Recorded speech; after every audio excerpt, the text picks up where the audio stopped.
What's your take on kind of what ad units are doing okay and what some new stuff they've rolled out?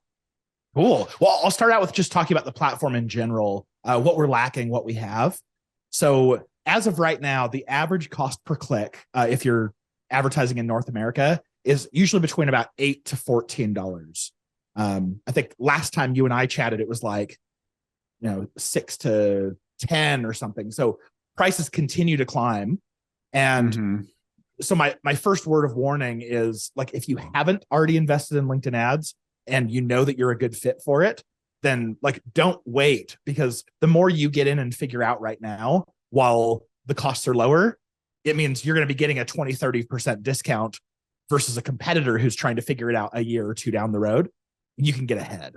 So costs continue to rise. It seems like the problem with LinkedIn ads for the longest time was that LinkedIn makes 60% of its revenue from selling recruiter licenses. And so ads was like this 20% bastard child that, like, it's only a fifth of our revenue. We don't have to care about it. But it does seem in the last few years like LinkedIn has really understood what they have. Mm-hmm. They have lightning in a bottle. They have access to this audience that you just can't get anywhere else, which is fantastic. But then they've built this channel, this platform around it that is not at the same level as Meta and Google Ads. Like, it's someone just tweeted me yesterday saying, like, hey, coming from Google's MCC and Facebook's business manager, like, Mm-hmm. LinkedIn ads feels like it's out of 2016. Like, what's going on? But they are adding features very quickly. They're actually launching and changing ad formats right now as we speak, in some cool ways and some that I feel like are deleterious. But in general, that's kind of where the platform sits. We're going to keep seeing more costs. We're also going to keep seeing new innovations that LinkedIn is seeing fit to push out, which I would say for the most part are really good. So what? Hey, keep rocking. Keep rocking. Oh, if you got a question, feel free to interject. Like, No, I was going to continue on my other question, so that's good. I mean, costs are okay, rising. Yes. yeah.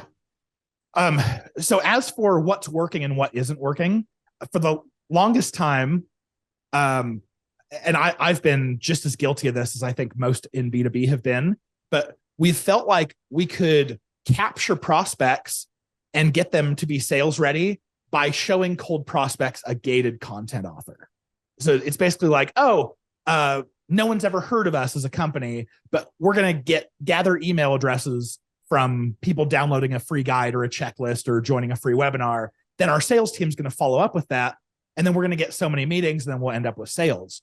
And what we're finding out over time is that's not the silver bullet that we thought in B2B it was, that there is a considerable amount of research and exposure that someone needs to a brand in order to be willing to hop on the phone with someone.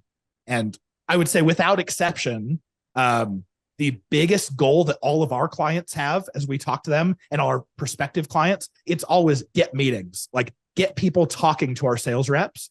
And so we've had to shift our methodology over time that, like, we don't just get a bunch of email addresses because people are willing to give up their email address for good content. We don't just throw all of those leads at the sales team and then blame the sales team for, you guys aren't doing a good enough job getting people on the phones. It's that we haven't properly prepared those prospects to be willing to hop on a phone call.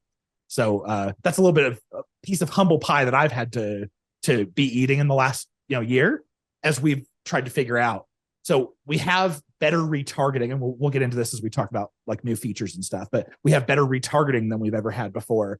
The ability to segment and sequence and stay in front of the exact ideal target audience so that we can prepare and nurture them for meetings with a sales rep is awesome.